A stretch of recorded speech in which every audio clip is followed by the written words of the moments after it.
Salam damai sejahtera Bapak Ibu, Saudara-saudari yang diberkati oleh Tuhan kita Yesus Kristus. Jumpa lagi dengan saya dalam uraian singkat hari ini. Kali ini saya ingin membahas tentang salah satu wanita di Alkitab, yaitu Batseba yang membuat Raja Daud tertarik dan akhirnya jatuh dalam dosa, berzinah. Namun sebelum itu, ayo dukung channel Renungan Firman Tuhan ini dengan like, subscribe, share, komen, agar Bapak Ibu senantiasa mendapatkan video update terbaru dari kami. Berikut ini saya akan menguraikan tentang Batseba, wanita yang membuat Raja Daud jatuh dalam dosa, berzinah. Batseba dalam bahasa Ibrani berarti putri kelimpahan atau putri yang diikat janji. Batseba adalah cucu Ahitofel, salah satu penasehat utama Raja Daud. Ahitofel juga akhirnya berpihak kepada Absalom, salah satu anak Daud yang memberontak kepada Raja Daud untuk merebut tahta raja pada waktu itu. Hal ini dapat kita lihat di 2 Samuel 15 ayat 12. Kakek Batseba ini atau Ahitofel ini memiliki putra bernama Eliam yang juga menjadi orang kepercayaan Raja Daud. Eliam inilah ayah dari Batseba. 2 Samuel 23 ayat 34. Eliam adalah salah satu dari 30 pahlawan dari Raja Daud. Batseba menikah dengan Uria, orang Het.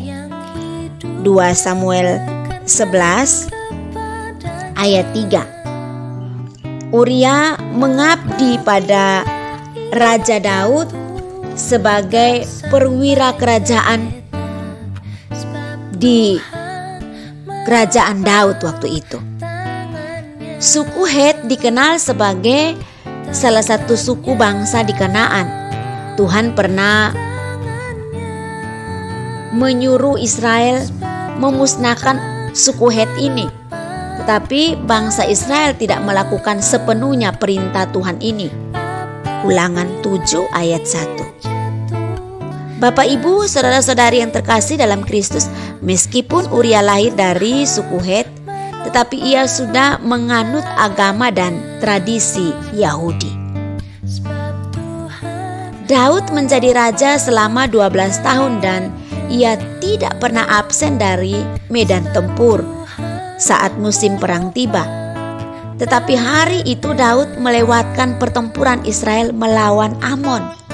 Ia memilih beristirahat di istananya yang asri dan di Yerusalem.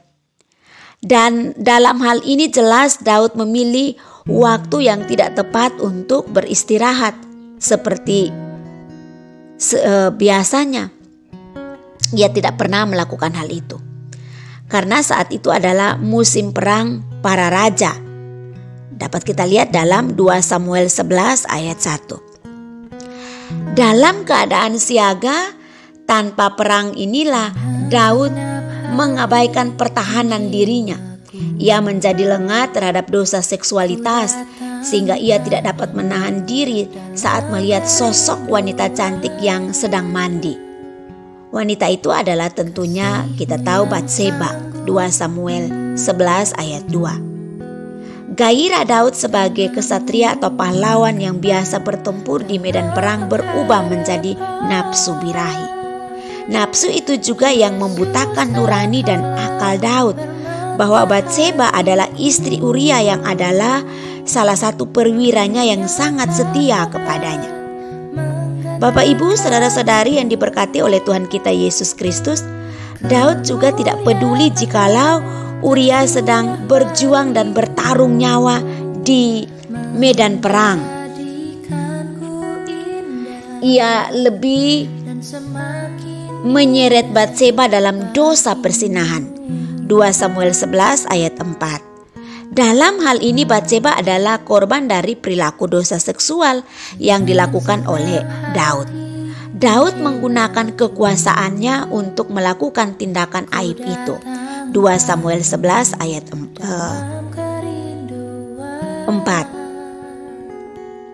Oleh karena itu, jika Alkitab tidak mencatat tanda-tanda perlawanan dari Batseba karena ia tidak berdaya di hadapan kekuasaan sang raja, yaitu Daud. Upaya Daud untuk menutupi aib di mana kepanikan Daud saat Batseba mulai menunjukkan tanda-tanda kehamilan. Daud segera memerintahkan Uria ditarik dari medan pertempuran. Sang raja memerintahkan orang Het itu untuk istirahat di rumah. Daud berpikir jika Uria menemui Batseba di rumah maka Daud bisa terhindar dari tuduhan ia telah menghamili Batseba. Tetapi Daud gagal menutupi jejak permainan kotornya itu. Uria tidak mau kehilangan integritasnya. Sebagai pejuang, ia menolak kenikmatan hidup sementara teman-temannya menyambung nyawa di medan perang. Hal ini dapat kita lihat di 2 Samuel 11 ayat 11. Dosa telah menutupi cahaya di hati Daud. Dosa awal diikuti dosa selanjutnya. Setelah gagal dengan trik liciknya yang pertama, Daud sengaja mengirim Uria ke garis depan pertempuran yang paling ganas.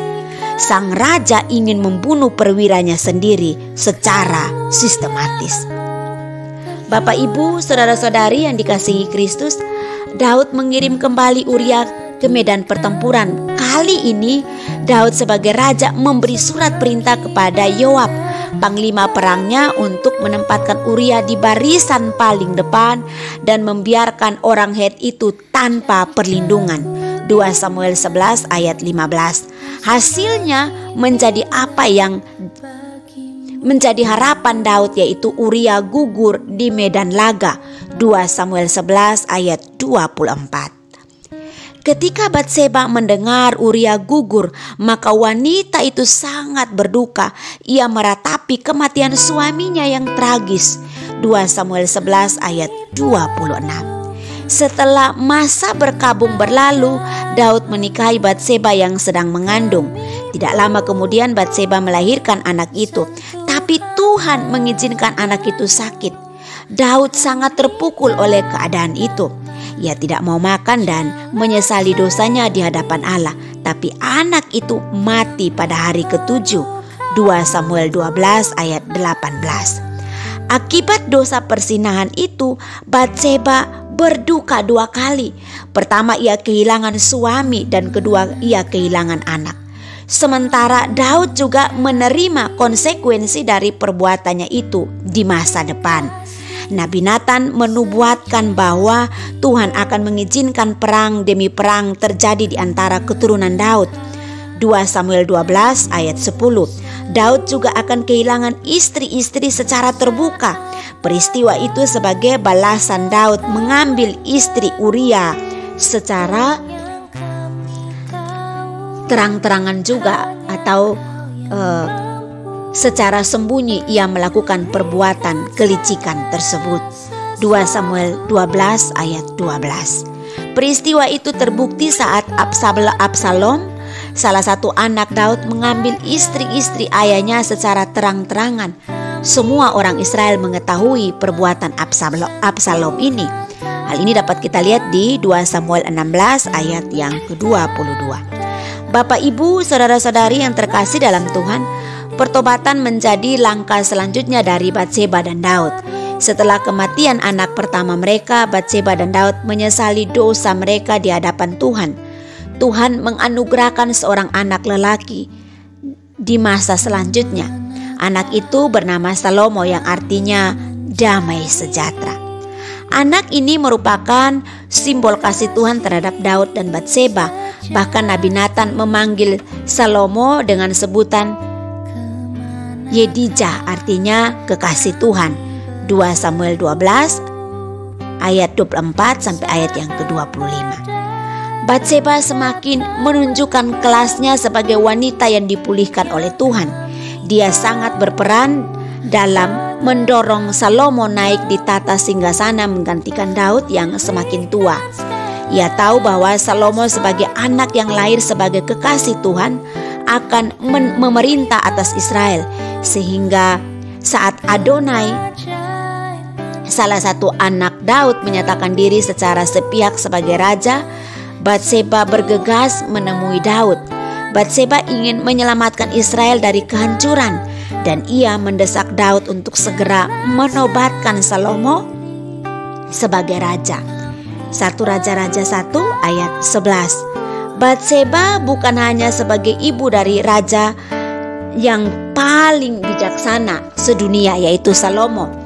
Ia juga adalah salah satu dari 4 wanita yang disebutkan dalam silsilah Yesus di Injil Matius. Meskipun namanya tidak disebutkan, tetapi disebut-sebutkan sebagai istri Uria orang Het. Hal ini dapat kita lihat dalam Matius 1 ayat yang ke-6. Bapak, Ibu, saudara-saudari yang terkasih dalam Kristus, demikianlah renungan singkat kita tentang Batseba. Jika saat ini Bapak, Ibu, saudara-saudari sedang bergumul dengan masa lalu yang buruk atau dosa di masa lalu, jangan biarkan hal itu berlarut-larut. Mari bangkit, melangkah menuju masa depan. Oleh karena itu, jika Bapak, Ibu, saudara-saudari rindu untuk didoakan, bisa mengirim pokok doa di kolom komentar kami, atau rindu untuk konseling, kami persilakan Bapak, Ibu, saudara-saudari untuk menghubungi kami di kolom komentar. Doa saya, Bapak, Ibu, saudara-saudari ditolong oleh Tuhan untuk keluar dari pergumulan Bapak, Ibu yang dikasihi Tuhan. Mari kita berdoa. Bapa di surga, kami bersyukur untuk uraian yang sudah kami sampaikan tentang Batseba. Hamba berdoa dalam nama Tuhan Yesus Kristus, kiranya Tuhan juga menolong para pendengar dimanapun mereka berada. Tuhan kiranya menolong setiap mereka mungkin yang bergumul dengan kehidupan mereka, dosa masa lalu. Dalam nama Tuhan Yesus, Tuhan memberi mereka jalan keluar, memulihkan keadaan mereka, supaya mereka kembali bangkit dan menapaki masa depan yang terbaik di dalam Kristus. Terima kasih ya Tuhan, kami mengucap syukur. Demi Kristus Yesus kami berdoa. Haleluya, amin. Demikianlah uraian singkat hari ini. Doa saya, Tuhan memberkati Bapak, Ibu, saudara-saudari. Shalom.